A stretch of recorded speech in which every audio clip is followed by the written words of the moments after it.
بسم اللہ الرحمن الرحیم۔ نماز کے اندر آیتوں کا یا کسی اور چیز کا انگلیوں پر گننا مکروہ ہے، البتہ اگر انگلیوں کو دبا کر گنتی یاد رکھے تو کوئی حرج نہیں۔ کوئی حرج نہیں۔ مثلا تو مسئلہ نمبر یہ مسئلہ 39۔ ہمیں یہ مسئلہ ہمیں صلاۃ التسبیح جب پڑھتے ہیں نا وہاں پیش آتا ہے، ٹھیک ہے؟ تو جی جی، ویسے تو آدمی کو نہیں اتنا پیش ہے، صلاۃ التسبیح کے اندر جو ہے نا وہ پیش آتا ہے۔ جی پڑھیں۔ مسئلہ نمبر 39، سکہ یا کوئی اور چیز منہ میں لے کر نماز پڑھنا مکروہ ہے، اور اگر ایسی چیز ہو کہ اس کی وجہ سے نماز میں قرات نہیں کر سکتا یا تسبیحات نہیں پڑھ سکتا تو نماز نہیں ہوتی۔ نماز نہیں، جی، کیونکہ قرات کرنا واجب ہے نا، فرض ہے۔ قرات کرنا کیا ہے؟ فرض ہے، نماز کی شرطوں میں سے ایک شرط ہے۔ تو ظاہر جب فرض چھوٹ گیا تو نماز کہاں رہی؟ ارکان جی نماز میں سے ہے نا۔ ہاں جی، ارکان نماز میں سے۔ جی، تو مسئلہ نمبر 40، بلا ضرورت نماز میں تھوکنا اور ناک صاف کرنا مکروہ ہے، اور اگر ضرورت پڑے تو درست ہے۔ جیسے کسی کو کھانسی آئی اور منہ میں بلغم آ گیا تو اپنے بائیں طرف تھوک دے، یعنی جب مسجد کے علاوہ کہیں اور نماز پڑھ رہا ہو، یا کپڑے میں لے کر مل لے اور دائیں طرف اور قبلہ کی طرف نہ تھوکے۔ ہاں جی، مسجد میں ویسے تھوکنا ذرا مناسب نہیں ہوتا، وہ تو کپڑا لے کے بندہ ہاں امامہ اور سے کر لے، یا جو ہے نا وہ پھر قمیض کا کپڑا ہے اس سے کر لے، ہاں لے ہاں کے مطلب اس سے۔ مسئلہ نمبر 41، نماز میں کھٹمل نے کاٹ لیا تو اس کو ہاں پکڑ کر پھینک دی۔ ہاں۔ نماز کے دوران مارنا اچھا نہیں، اور اگر کھٹمل نے ابھی کاٹا نہیں ہے تو اس کو نہ پکڑے، بغیر کاٹے پکڑنا بھی مکروہ ہے۔ یعنی ایک چیز نقصان نہیں دے رہی، اس کی طرف ایسے پڑ جانا جان بوجھ کے، تو یہ تو نماز یعنی اس چیز کی طرف متوجہ ہو جانا ہے، نماز سے اس کی طرف توجہ کر دینا ہے، یہ مناسب۔ جی مسئلہ نمبر 42، فرض نماز میں بلا ضرورت دیوار وغیرہ کسی چیز کے سہارے کھڑا ہونا مکروہ ہے۔ مکروہ ہے، جی، ٹیک لگانا مکروہ ہے۔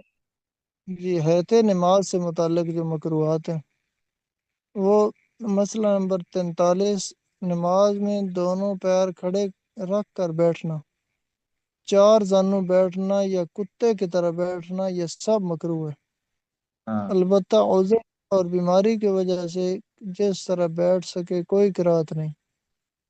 اچھا، ایسے ہے کہ آپ ویڈیو آن کریں، اپنی ویڈیو آن کر کے ہمیں بیٹھ کے دکھائیں گے صورتحال کیفیت میں؟ اسائی میں جنگل میں بیٹھا ہوں، ادھر روشنی نہیں ہے، نہیں تو اچھا میں اچھا اچھا، دکھا دیتا ہوں۔ کوئی اور ساتھی بیٹھ کے دکھائے بھی ویڈیو آن کر کے ایسے؟ ہاں؟ کوئی ساتھی ویڈیو آن کرے اور بٹھا کے یہ کیفیت بنا کے دکھائے ساتھیوں کو۔ یہ ویڈیو بنا کے بھیج دینا گروپ میں ہے اسامہ۔ میں اسائی لائٹ آن کر کے جو ہے نا وہ دکھاتا ہوں، پھر جو ہے نا کوشش کرتا ہوں۔ بس گروپ میں سینڈ کر دیں۔ گروپ میں بھیج دوں گا سجی اور چلو ٹھیک ہے۔ ہاں گروپ میں انشاءاللہ بھیج دوں گا۔ ہاں گروپ میں بھیج دیں، بس چلیں آگے پڑھیں محسن صاحب۔ جی، آگے لکھا کہ عیسائی یہ کتے کی طرح بیٹھنا، جو وہ مطلب دونوں ٹانگوں وہ ان کو اکڑوں کو بیٹھ کے تو آگے ہاتھ جو ہے وہ نیچے زمین پر رکھ لینا، غالباً ایسے ہی ہوتا ہے۔ سرین کو نیچے لگانا اچھا، اور اپنے جو گھٹنے ہیں وہ کھڑے کرنے ہوتے جب گھٹنے کھڑے کر کے اور ہاتھ نیچے آگے رکھ کے اس طرح ہیں۔ بیٹھنا۔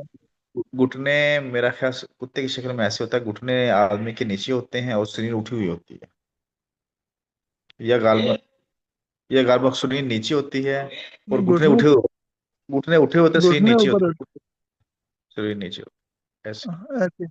کتا تو ویسے ایک سائڈ پہ نہیں بیٹھتا ہے ٹانگیں نکال کے، ہاں ایک سائڈ پہ ٹانگیں نکال کے نہیں بیٹھتا ہے، نہیں ایسے نہیں بیٹھتا۔ نہیں، شکاری کتا۔ کتا عام طور پر پچھلی ٹانگوں پہ بیٹھتا ہے، پچھلی ٹانگیں تھوڑی سی آگے رکھتا ہے اور اوپر جو اگلی ٹانگیں ہوتی ہیں ان کو کھڑا کر کے بیٹھتا ہے، ایسے عام طور پر بیٹھتا ہے۔ بہرحال یہ مزید اس جی میں دیکھ لیں گے انشاءاللہ۔ مسئلہ نمبر 44، مردوں کے لیے بلا ضرورت نماز میں کونیوں کو زمین پر بچھا دینا مکروہ تحریمی ہے۔ ہاں، یہ عورتوں کے لیے بچھانا ہے، مردوں کے لیے نہیں ہے۔ جی اور ان کو اسی طرح جو ہے نا وہ مطلب گھٹنوں سے بھی نہیں ملانا چاہیے، ہاں ہاں، گھٹنوں سے بھی۔ اور زمین پہ بچھانا تو مکروہ تحریمی ہے۔ ہاں آنکھیں بند کر کے نماز پڑھنا بہتر نہیں ہے، لیکن اگر آنکھیں بند کرنے سے نماز میں دل خوب لگے تو بند کر کے پڑھنے میں بھی کوئی حرج نہیں۔ جی اگر سجدہ کی جگہ پاؤں کی جگہ سے ایک بالش سے زیادہ اونچی ہو، جیسے کوئی دہلیز پر سجدہ کرے تو نماز درست نہیں، اور اگر ایک بالش یا اس سے کم ہو تو نماز درست ہے، لیکن بلا ضرورت ایسا کرنا مکروہ ہے۔ ہاں سجدہ کی جگہ اونچی نہیں ہونی چاہیے، ایک بالش سے کم ہو تو مکروہ، جی اگر ایک بالش سے زیادہ ہوگی تو پھر جو ہے نا وہ ہوگی نہیں نماز۔ جی اس لیے یہ جو کرسی پہ نا، اب تو وہ حضرات علماء کرام جو ہے نا یہ فرماتے ہیں نا کہ جو کرسی کے سامنے وہ کئی لوگوں نے وہ سامنے رکھے ہوتے ٹیبل سے، مطلب وہ ہاں، وہ منع فرمایا اس سے۔ مفتیان کرام نے، مفتی تقی عثمانی صاحب کے اگلے دن ویڈیو وائرل ہوئی ہے، جو عام کرسی ہوتی ہے جیسے کرسی پہ عام پہ بیٹھتے ہیں نا، گئی ہے نا، تو اگر کسی نے پڑھنے بھی آیا تو وہ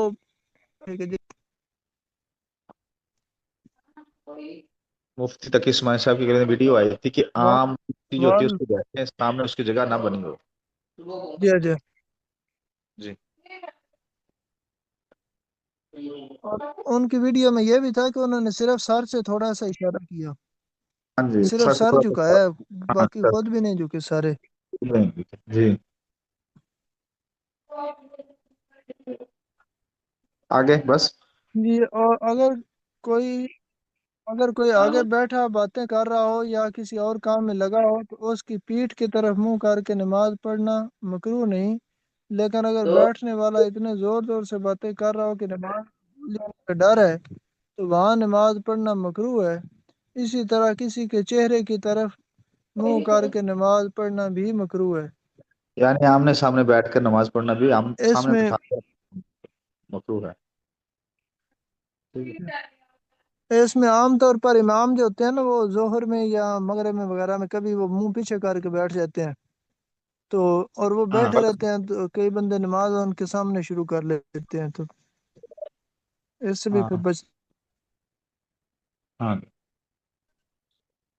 استاد جی ویسے نماز کا اگر صحیح حیت کے ساتھ صحیح پڑھا جائے نا تو یہ ہاں اگر مکمل ایکسرسائز ہے استاد جی، مکمل۔ جی جی، مطلب روحانی بھی اور جسمانی بھی ہیں، جی روحانی اور جسمانی دونوں جی جی، ایکسرسائز ہے وہ۔ جسمانی طور پہ بھی اللہ تعالیٰ نے ایک ایسی چیز دی ہے نا کہ استاد جی یہاں پہ پڑھے ہوتے ہیں نا عموماً تو گورے، اس دن بھی میں پارک میں تھا تو نماز پڑھا تو گورے بڑے سے دیکھ رہے ہوتے ہیں۔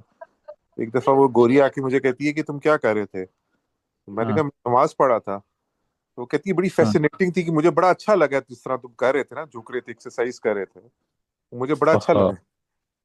تو وہ ان کے نزدیک یہ پراپر ایکسرسائز ہے کہ آپ رکوع صحیح کریں، سجدہ صحیح، کندھوں میں جان رکھ کے، بازو میں جان رکھ کے سجدہ کیا جائے۔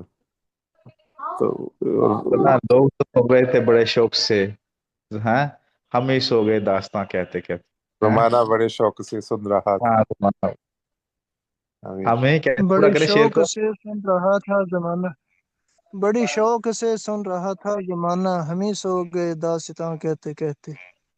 صحیح بات ہے، یقین کرو ہم ہی سوئے پڑے ہیں، لوگ تو بےچارے اتنی طلب، اتنی تڑپ اور اتنا ان کے اندر ہے نا یہ چیزیں، صحیح بات، اور خصوصاً ہم ہی اللہ معاف کرے۔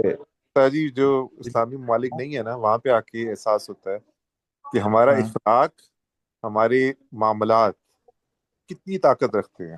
اچھا اخلاق اور اچھے معاملات استاد یہ سب سے صحیح بڑی بات، طاقت ہے یہاں پہ۔ ہاں۔ اچھا آج نا میں آپ کو بتاؤں، ہماری نا شٹل سروس ہے مکہ میں، شٹل سروس سمجھتے ہیں آپ، سمندریز، جی جی صحیح، وہ گاڑی اٹھا کے میں لے کے جاتی ہے، جی تو جی ظاہر ہے ڈرائیوروں کی بھی ضروریات ہوتی ہیں، تو ہم نا ظہر کی نماز پڑھ کے ہم واپسی کے لیے نکلے اسٹاپ پہ جہاں گاڑی کھڑی ہوتی ہے، تو ان کے پاس ہیں 3 شٹلیں ہیں، 3 گاڑیاں ہیں، 2 ایک بڑی گاڑی ہے، 2 چھوٹی گاڑیاں ہیں، شٹلیں ہیں. تو وہ تقریباً گھوم رہی ہوتی ہیں نا، آ رہی ہیں مسافروں کو اٹھاتی ہیں، سواری کو پھر ہوٹل پہ پہنچاتے ہیں، پھر واپس جاتے ہیں، رکتی نہیں ہے. تو کہیں وہ بےچارے ڈرائیور دیکھو وہ بھی انسان تھے، وہ کھانا کھانے لگ گئے ہے نا. ظاہر دوپہر کے وقت ہے، زور کے بعد کھانا بھوک تو لگتی ہے، وہ کھانا کھا رہے تو لیٹ ہو گئے. تو یقین کرو اللہ معاف کرے، ایسا ہوا کہ باقاعدہ طور پہ روڈ بلا کر، کیونکہ گاڑیوں کو روک دیا دونوں کو. تو پتہ ہے کہ آپ کو سعودیہ میں روڈ بلاک ہو جائے تو کیا صورتحال بنتی ہے نا. جی سر ایسی ہے. میں نے اتنا بھی نہیں برداشت کر سکے ہم، حالانکہ عمرے کر کے آئے ہیں. اور تو یقین کرو میں تو عجیب تھا. میں یہ اب کیا بندیوں کو کہے، ساتھیوں کو، یار اللہ کے بندو یہاں ہم سیکھنے کے لیے کیا آئے ہیں اور ہمارے اخلاق کیا ہیں. ابھی ہم نے عمرے کیے ہیں، آخر وہ چلے ڈرائیور تھے، کھانا کھا کر آگے تو کیا ہو گیا اس میں. یعنی ہمارے وہ معاملات اللہ معاف کرے بہت گراوٹ کا شکار ہوئے پڑے. استاد جی وہ فرماتے ہیں نا کہ ابھی تو صرف 313 کا انتظار ہے، یعنی کہ اتنی امت ہے، ان میں ہاں سے 313 ابھی تک تیار نہیں ہوئے ہیں جو واقعی وہ صحابہ اکرام والے، ایمان والے ہوں، اخلاق والے ہوں اور اعمال والے ہیں. ہاں ہاں. چلیں پڑھیں آگے، اللہ اس چاہے. کے لیے نا، اس کے لیے یہ 6 نمبر جو ہے نا ان کی محنت ہے. یہ 6 صفات والے جب بن گئے نا تو اس دن تبلیغ کا کام شروع ہوگا. تو اللہ اس اللہ کے سائے. لیے مذاکرہ کل پرسوں بھی ہوا تھا کہ کس طرح وہ صفات آئیں گی نا. تو اس میں 3 محنتیں ہیں، ایک دعوت دینا، عملی مشق کرنا، ہر نمبر کی الگ الگ ہے، وہ عرض کیا تھا ساتھیوں سے نا. تو اور خود پھر اللہ سے رو رو کر دعا بھی مانگنا کہ یہ صفت میرے اندر آ جائیں. اللہ ہم سب کو توفیق عطا فرمائے. جی کریں پڑھیں آگے. ماشاء اللہ. مسئلہ نمبر. اچھا، پیشاب کے تقاضا کے وقت نماز پڑھنا. ہاں پیشاب یا پخانہ کے سخت تقاضے کی حالت میں نماز پڑھنا مکروہ ہے، لیکن اگر وقت نکل جانے کا اندیشہ ہو تو ایسے ہی پڑھ لے. ہاں. اس میں استاد جی ایک مسئلہ اور بھی جی. ہاں ہے کہ کچھ عرصہ پہلے نا مفتی عبد الواحد قریشی صاحب فرما رہے تھے کہ کئی بندوں کا مسئلہ ہوتا ہے پیشاب کے قطرے کا نا. ہاں تو ہاں ہاں جب وہ پیشاب کرتے ہیں تو ان کو پھر قطرے آتے ہیں بعد میں. ہاں ہاں تو وہ فرمانے لگے کہ وہ جن کا یہ مسئلہ ہو وہ نماز سے پہلے پیشاب نہ کریں، ہاں ہاں چاہے حاجت ہو پھر بھی، ہاں اور ہاں وہ نماز پڑھ کے نہ پھر اس کے بعد کر لیں، ہاں یہ بھی ٹھیک ہے، یہ تاکہ صورت ہے. نماز جس کا مسئلہ ہے اس کو. ظاہر ہے وہ پیشاب کرے گا، اس کے قطرے گریں گے نماز کے. نماز سے پہلے پیشاب کرے گا تو ظاہر ہے پھر نماز میں اس کے قطرے نکلیں گے، تو جس کی وجہ سے اس کا وضو ٹوٹے گا. تو آ گیا تو اس کی تو نماز نہیں ہے. ہاں چلیں آگے پڑھیں. تو صحیح بات آئی ہے. جی جی آواز آئی، بولیں. جی، بھوک کی حالت میں نماز پڑھنا. جب بہت بھوک لگی ہو اور کھانا تیار ہو تو پہلے. جی، جب بہت بھوک لگی ہو اور کھانا تیار ہو تو پہلے کھانا کھا لے پھر نماز پڑھے. کھانا کھائے بغیر نماز پڑھنا مکروہ ہے، البتہ اگر وقت تنگ ہونے لگے تو پہلے نماز پڑھ لے. نمازی کے سامنے کسی چیز کا ہونا. نماز میں ایسے تنور کی طرف منہ کرنا جس میں آگ جل رہی ہو مکروہ ہے، البتہ موم بتی یا چراغ وغیرہ سامنے ہو تو کوئی حرج نہیں. مسئلہ نمبر 51 ہے، اگر نمازی کے سامنے قرآن شریف یا تلوار لٹکی ہو تو اس میں کوئی حرج نہیں. چلیں تصویر سے بس متعلق کریں، چلیں بس کریں، جزاک اللہ. یہ 52 مسئلہ یہ نمبر 52 سے پڑھیں گے، شروع کریں کل کیا ہے. تصویر والے کال پڑھیں گے ہاں کل سے انشاءاللہ. جزاکم اللہ خیر. انشاءاللہ. اللہ آپ پھر ٹھیک ہو گیا. جزاکم اللہ. السلام علیکم ورحمۃ اللہ. وعلیکم السلام. وعلیکم السلام ورحمۃ اللہ.